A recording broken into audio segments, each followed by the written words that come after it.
Pindah-pindahin ngerti toh, nganggo alt tab. Udah pindah ini.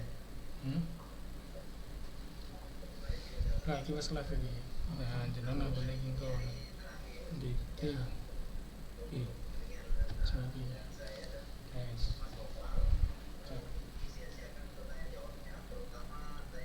Di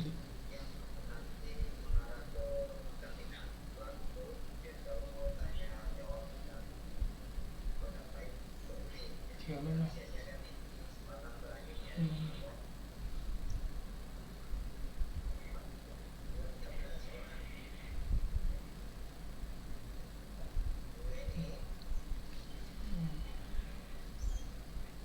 itu speaker.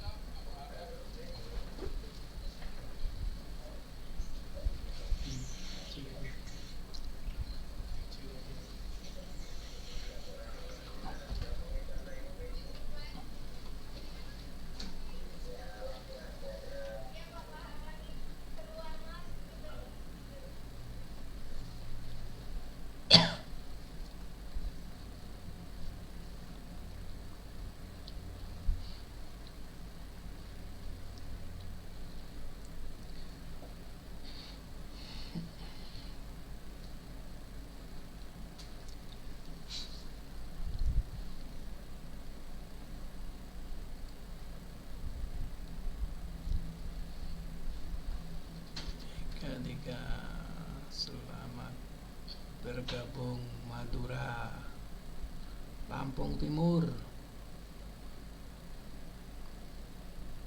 Luwu Utara,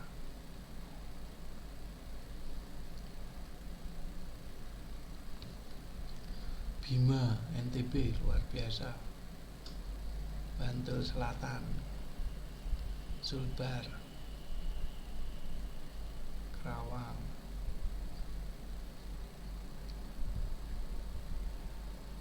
Kendal, Trenggalek,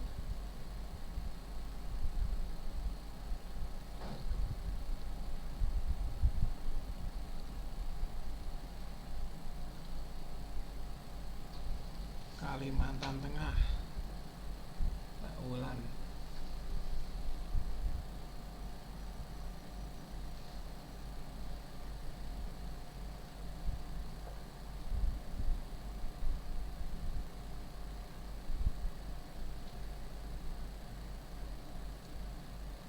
Hongkong hadir, wis luar biasa, melintang, Klaten, Sulawesi Tenggara.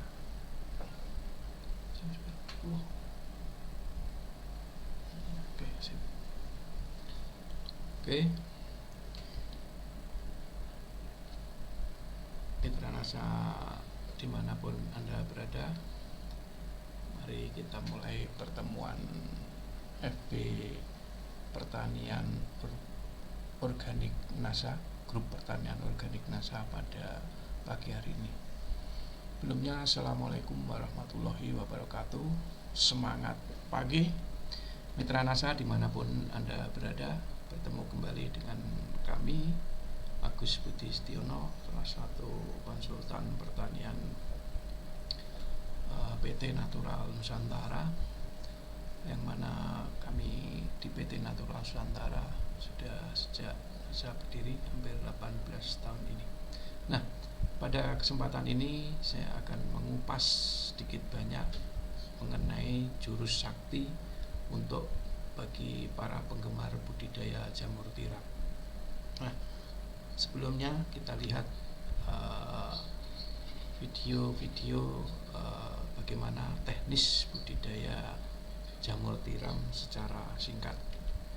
Bicara praktis bisa dilihat sebentar.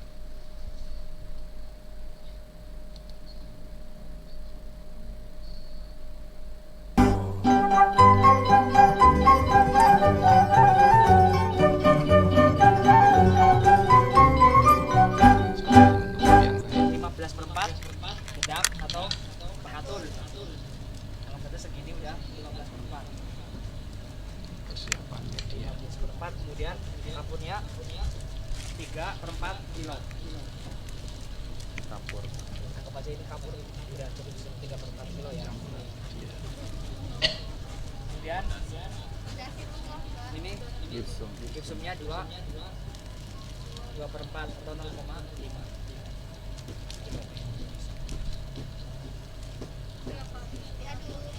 Silakan kalian aduk karena di sini ada cowoknya sama cewek.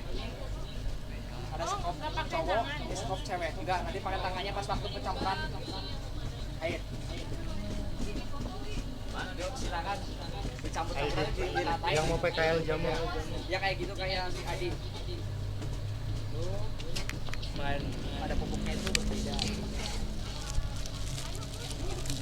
Habis dimasukin, tekan ke bawah, ditekuk, terus ditutup pakai cap. Ya kayak gitu. Ya. Lihat bunyi tik ya. Ya. Ya.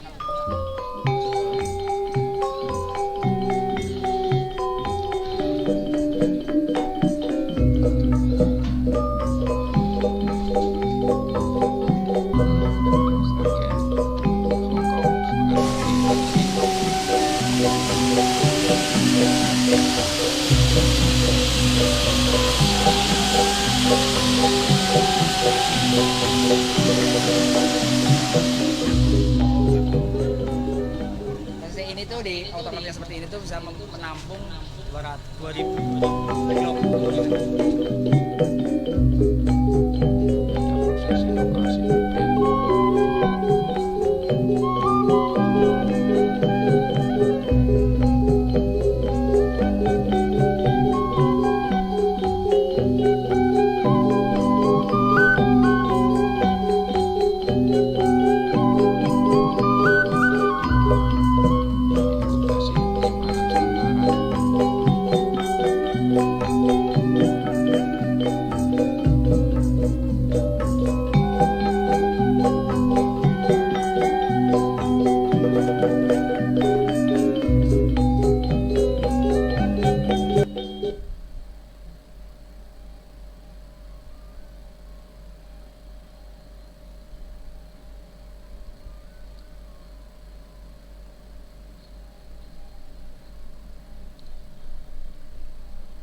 Sekilas teknis praktis budidaya jamur tiram. Nah, dari situ kita bisa lihat bagaimana teknik atau jurus jitu budidaya jamur tiram.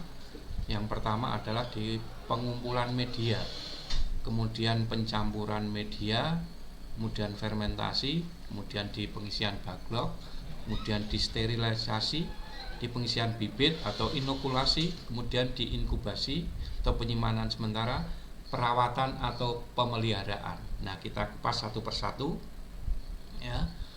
Mengenai pengumpulan media. Nah, media di dalam jamur tiram ini yang perlu kita persiapkan itu adalah adanya serbuk gergaji ya. Serbuk gergaji nanti bisa dicari di mana-mana ya. Kurang lebih 100 kilo ya. Kemudian bekatul ini 15 kilo. Kemudian kapur ini 3 kilo ya, kemudian bisa tambah gipsun ini 2 kilo dan air secukupnya. Nah, ini dicampur, diaduk sampai rata ya. Ini ya diaduk, kemudian di media ini ya pupuk NASA yang paling bagus untuk jamur tiram dimasukkan di pencampuran media adalah dengan menggunakan POC NASA dan hormonik. POC NASA hormonik ini kurang lebih menggunakan 3-4 tutup POC, 1-2 tutup hormonik atau 2-3 tutup hormonik ya per 10 liter air kurang lebih ya. nanti disiram-siramkan secukupnya di sini. Nah, ini yang pertama di pengumpulan media. Kemudian setelah itu ya di fermentasi ya kurang lebih 20 jam atau 1 hari. Kemudian ya didiamkan, ya maksudnya didiamkan kurang lebih 20 jam atau 1 hari ya. Kemudian baru dimasukkan di backlog. Nah, campuran yang sudah diayak atau difermentasi tadi dimasukkan ke dalam backlog seperti ini ya. Setelah dimasukkan ke dalam backlog seperti ini ya, ini kemudian ya disterilisasi ya. Disterilisasi. Apa maksud sterilisasi ini? Sterilisasi adalah proses sterilisasi backlog dari bakteri-bakteri atau jamur-jamur liar yang ada dalam media backlog, agar bakteri dan jamur liar tidak tumbuh saat backlog nanti diisi oleh jamur tiram.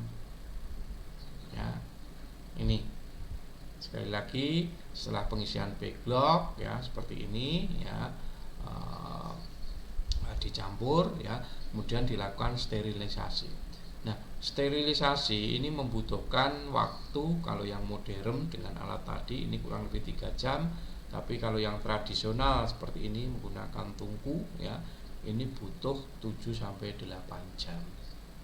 Monggo nanti disiapkan alatnya. Ya. Ini nah, setelah sterilisasi ya, ya, ini dilakukan inokulasi atau pengisian bibit.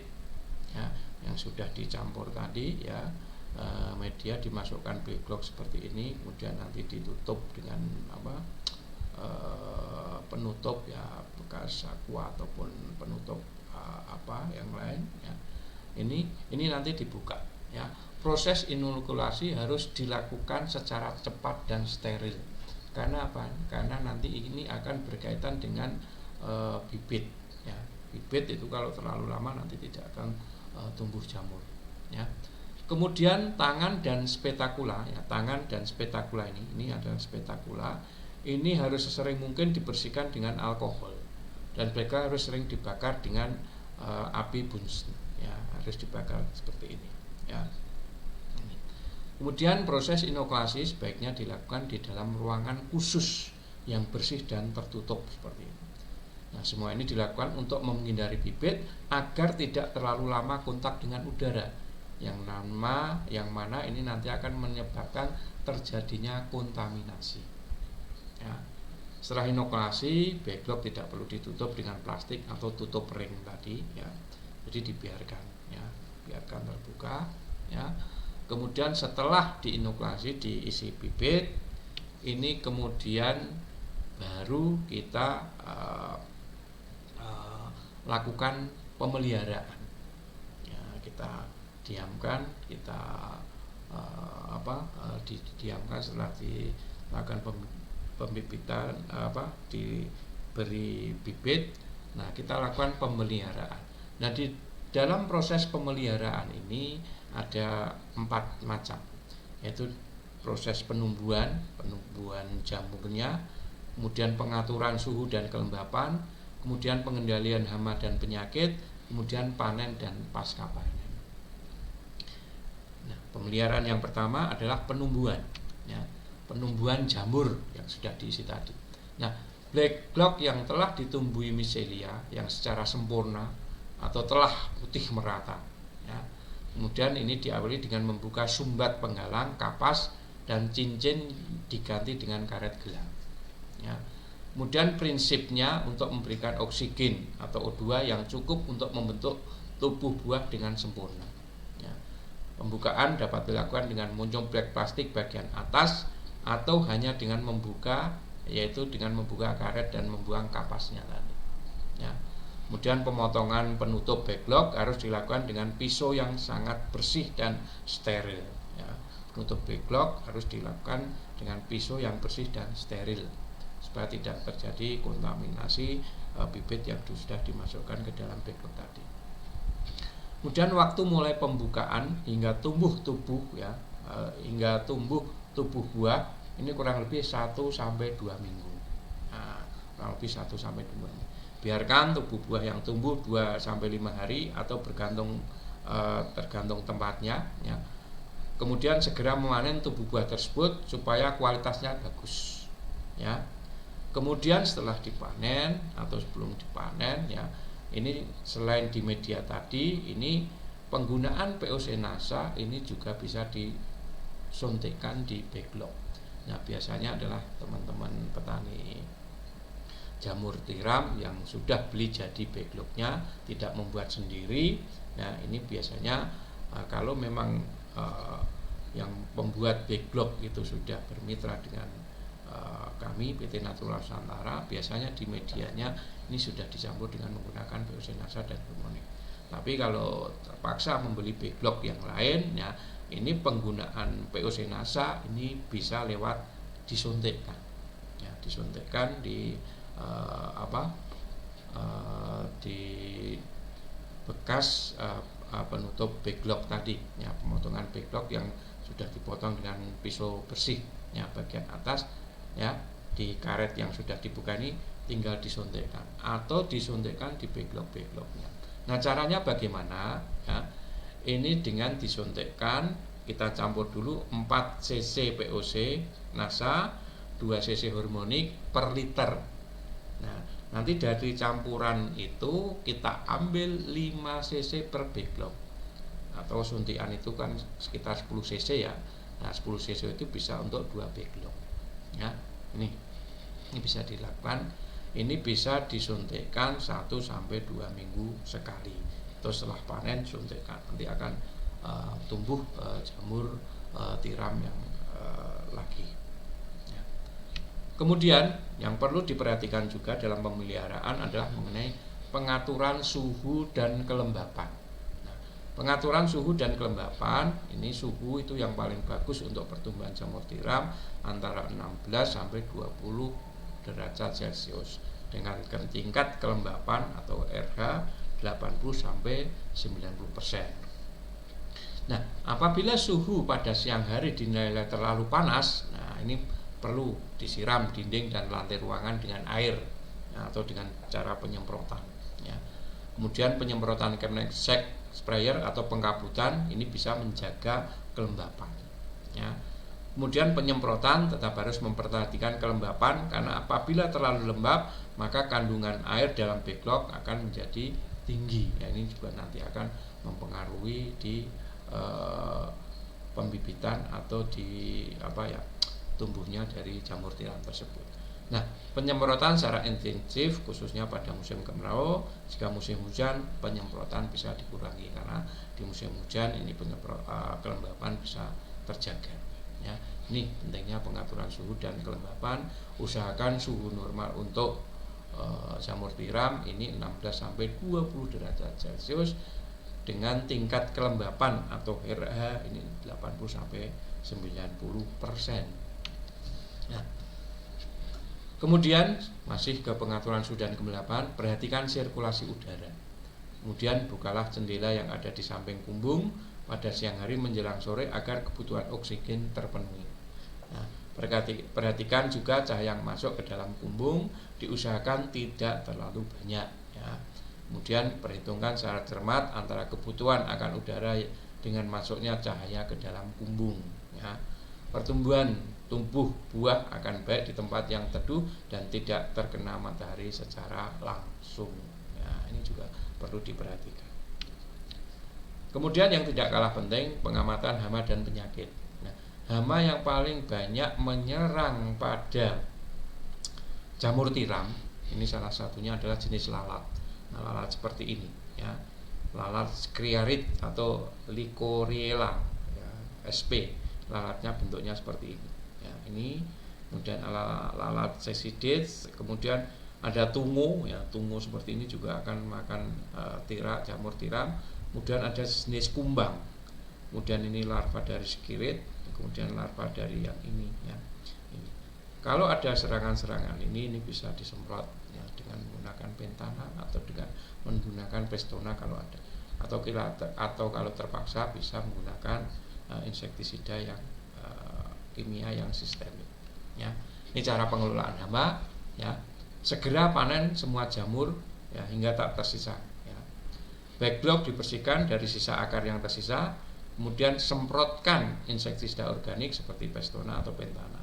Alternatif terakhir, semprot insektisida kimia yang berbahan aktif dikloros ya.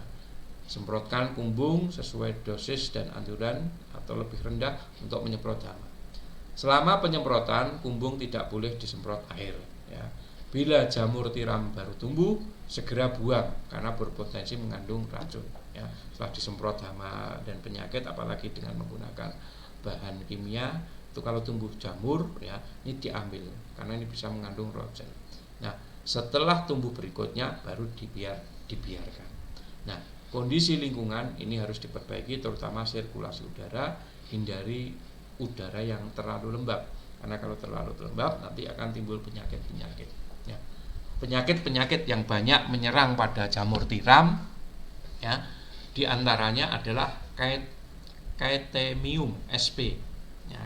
Penyakit Chaetemium sp ini ya, ini biasanya tumbuh noda hijau ya, jamurnya itu ada noda hijau. Efek dari serangan tersebut adalah akar jamur menjadi lemah sehingga mudah rontok. Nah, sehingga jamur mudah rontok karena akarnya terlalu lemah. Mungkin Anda pernah merasakan jamur yang seperti ini, akarnya lemah sehingga kalau dipanen itu mudah rontok. Ini salah satu penyakit yang disebabkan oleh Chaetemium. Nah, ini pengendaliannya ya, ini biasanya sterilisasinya ini kurang sempurna, jadi perlu sterilisasi yang sempurna. Kemudian mengurangi tingkat kepadatan dan kelembapan air ya, kelembapan atau kandungan airnya di media tumbuh, jangan terlalu lembab dan jangan terlalu padat. Kemudian ada penyakit yang namanya Coprinus sp ya, biasanya timbul warna biru pada tudung jamur tiram. Nah, efek dari serangan ini menghambat pertumbuhan miselium dan merusak miselium. Nah, pengendaliannya dengan mempercepat waktu panen ya, waktu panennya dipercepat ya. Kemudian mengurangi kandungan amonium atau pupuk yang ada kandungan amoniumnya dalam media tumbuh. Kemudian sterilisasi dengan baik ya, sterilisasinya ini juga harus sempurna. Kemudian ada penyakit Neurospora ya, biasanya timbul tepung orange pada permukaan kapas atau penyumbat backlog atau suprat. Nah, efeknya ini akan menghambat pertumbuhan miselium dan tumbuh buah.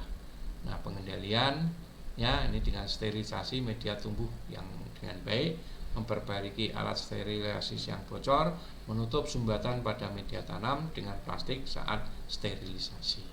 Ya, ini. Mungkin ini jamur-jamur yang dari luar ikut masuk pada saat pengisian bibit. Kemudian ada penyakit mukor ya, mukor yang penyakit yang disebabkan oleh mukor sp. Ini biasanya timbul noda hitam pada permukaan media tumbuh atau substrat atau backlog. Pengendalian dengan menurunkan suhu ruangan atau kumbung. Nah, ini kalau suhunya terlalu tinggi banyak penyakit mukor dengan mengatur ventilasi atau sirkulasi udara. Kemudian penicillium ya, penyakit yang disebabkan oleh penicillium, ini tumbuh miselium berwarna coklat tua atau merah tua. Nah, pengendalinya dengan menjaga kebersihan tempat atau ruangan inkubasi ya, kemudian membuang media substrat atau backlog yang terkontaminasi ya. Itu ya penyakit-penyakit yang menyerang pada tanaman budidaya jamur tiram ya. Ini biasanya disebabkan oleh penicillium, mukor atau Neurospora atau disebabkan oleh Chaetemium sp atau Coprinus ya, itu penyakit-penyakit yang menyerang pada jamur tiram. Nah, kemudian selanjutnya ya, pemanenan ya. Pemanenan ini sangat penting sekali karena ada beberapa ciri-ciri jamur yang siap panen, apakah itu jamur muda ataupun jamur tua. Nah, biasanya panen ini di jamur yang muda, cirinya adalah tudung jamur ini belum mekar penuh, ditandai pada bagian tudung jamur itu masih terlihat utuh, belum pecah-pecah. Nah, warna belum pudar ya, spora belum dilepaskan, kemudian tekstur masih kokoh dan lentur ya, ukuran jamur siap panen ini rata-rata berdiameter 5-10 cm. Ya, ini diharapkan. Kemudian ciri-ciri jamur tua ini tudung sudah mekar penuh, ditandai dengan bagian tudung sudah bergelombang atau pecah-pecah. Warna putih mulai memudar atau kekuning-kuningan. Spora sudah berterbangan dan teksturnya lembek. Ya, tuh. Nah, setelah dipanen, ya jamur-jamur yang dipanen, nah nanti bisa juga dilakukan penyuntikan kembali. Ya, dengan menggunakan apa? Dengan menggunakan POC-NASA dan hormonik. Ya. Nah, setelah panen ini diusahakan nanti dengan dosis ya dibalik. Hormoniknya bisa menggunakan 4 cc per liter, POC-NASA-nya menggunakan 2 cc per liter. Kemudian nanti diambil 5 cc per backlog, disuntikkan 5 cc per backlog setelah dicampur dengan air ya. Jadi setelah pemanenan bisa disuntikkan kembali dengan 4 cc hormoni ya, kemudian dicampur dengan 2 cc POC-NASA per liternya. Kemudian dari campuran itu diambil kurang lebih 5 cc per backlog. Jelas ya? Ya. Itu setelah dipanen ya.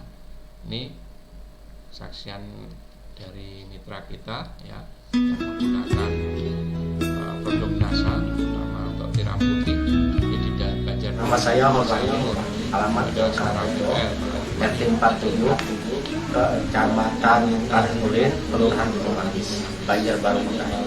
Saya budidaya jamur jenis jamur tiram putih. Jumlah kelompok bunga sementara itu lebih kurang 2.500 backlog. Untuk pasang saya gunakan pakai POC-NASA yang ini dan dicampur dengan hormonik. Cara penggerakannya kalau saya pakai biasanya ini 5 tutup POC-NASA, 2 tutup hormonik untuk 300 backlog biasanya. Itu dicampurkan di air lalu dicampur ke media. Di medianya. Dan sedikit lagi saya campurkan biasanya sebelum dicampur saya campur dengan air juga. Belum lagi. Itu air belum kurang 1/4 kilogram. 4 kilogram untuk 300 backlog. Iya.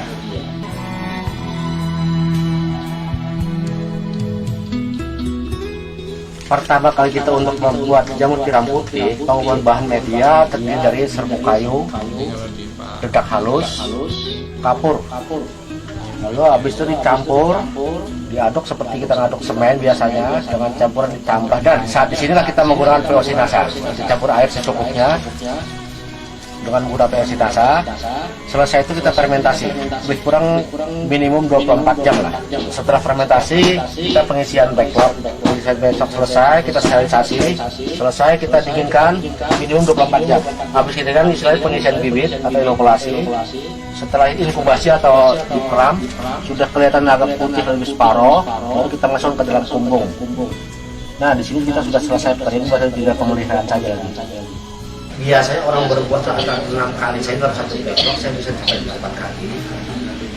Dan beratnya lebih naik gitu, sampai lebih 2 on per 1 puntung.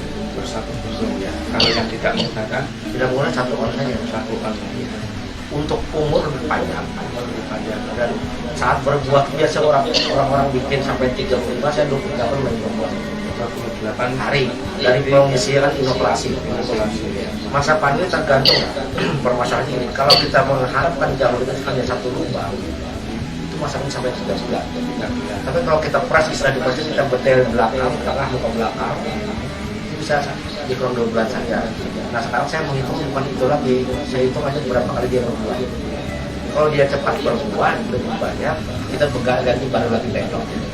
Dan ini ternyata buahnya sampai ke ufuk biasa masih rata ya. Dengan POC-NASA dengan Ya, kita siapkan dulu airnya 10 liter. Ini yang Lalu kita sistem tambahkan kontak ya. pupuk organik cair NASA Yang dengan POC-NASA disuntikkan di backlog. 3 tutup.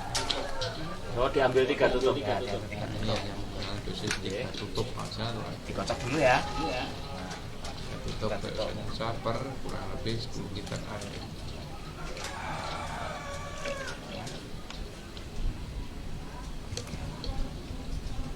Lalu kita kita aduk biar rata. Lalu kita tambahkan harmonik 1 tutup.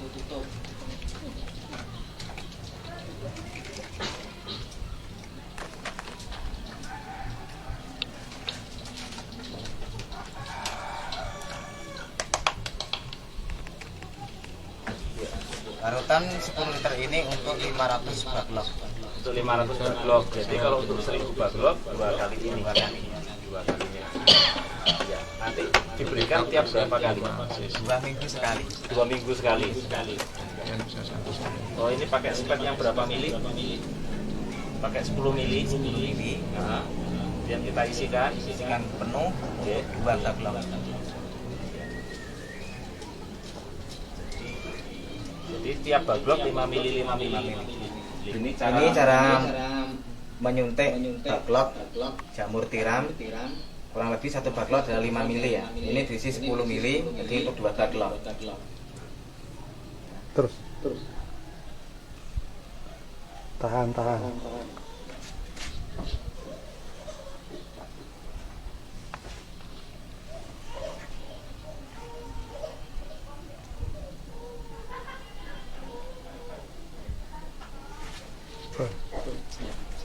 Ya, ini satu lagi.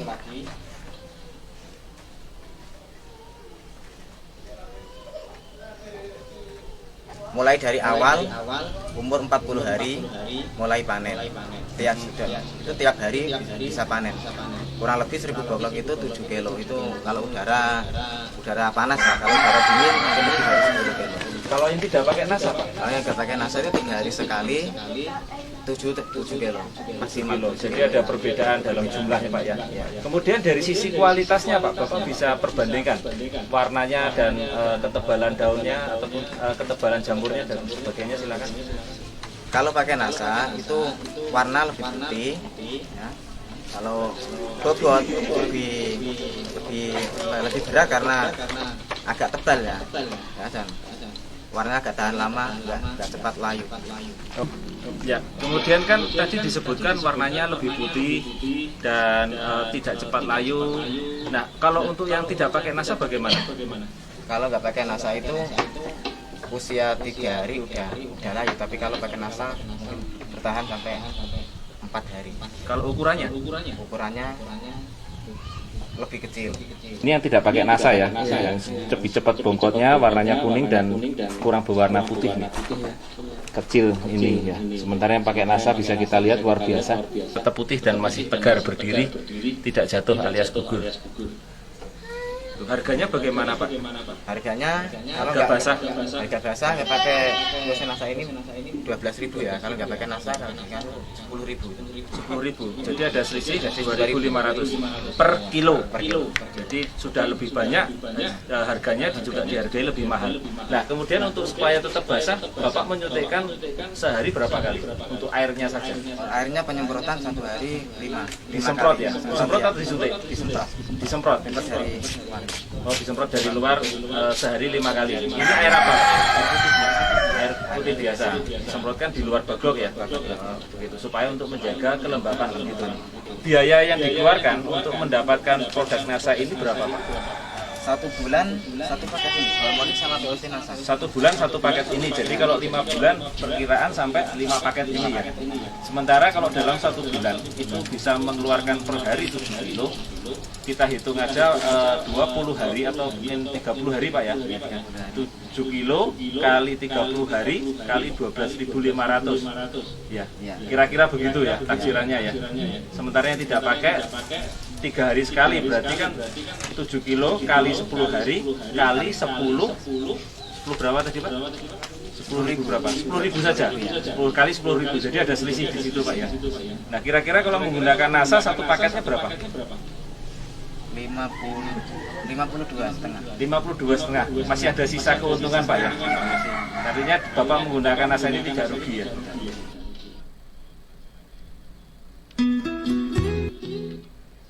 Ya, itu mitra nasa, kesaksian jamur tiram yang menggunakan produk nasa, yang mana ada yang mulai dari media ya, penggunaannya dari pencampuran media, Kemudian ada juga lewat penyuntikan, yang mana dengan menggunakan produk NASA, alhamdulillah jamur tiramnya lebih lama panennya, ya, umurnya lebih lama, kemudian kualitasnya juga lebih bagus, lebih putih, lebih tebal, tidak mudah layu, ya, umurnya juga lebih lama, ya. Mungkin itu mitra NASA dimanapun Anda berada, materi pada pagi hari ini mengenai bagaimana jurus sakti untuk berbudidaya jamur tiram. Mudah-mudahan ini bisa menambah wawasan bagi mitra-mitra NASA dimanapun Anda berada, terutama yang berkecimpung dengan budidaya jamur tiram. Semoga bermanfaat dan membawa barokah bagi kita bersama. Mudah-mudahan tetap sehat, bagas waras selalu. Kurang lebihnya saya mohon maaf yang sebesar-besarnya. Saya akhiri. Assalamualaikum warahmatullahi wabarakatuh, dan tetap semangat pagi.